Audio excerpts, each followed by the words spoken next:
Donc voilà, c'est des vols qui sont importants, très importants en termes d'organisation. Donc la pizza. Et donc ce vol-là, on arrive, donc tous les passagers arrivent, montent dans l'avion, on ferme l'avion, et les personnes de l'ambassade ne partent que quand l'avion a décollé.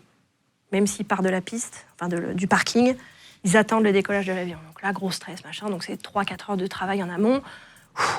Tout va bien, ils ont fermé les portes. A priori, ils ont tout ce qu'il leur faut. Le catering est là, tout va bien.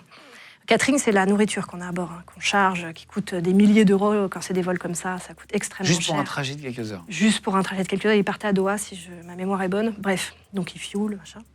Et ensuite, ils partent du parking. Donc ils décollent. Nous, on a l'indication, le vol a décollé, la tour nous appelle, le vol est parti. Les gens de l'ambassade disent « Ok, bon, bah super, pour nous, tout s'est bien passé, on s'en va ». Ils commencent à partir, et là, on a un appel de la tour de contrôle qui nous dit « L'avion revient ». Et on ne sait pas pourquoi. Alors qu'il est en l'air. Bah, il a décollé. Oui. Donc là, il revient. Un avion qui revient au parking, c'est un avion qui a besoin d'éliminer sur la région parisienne tout son fuel.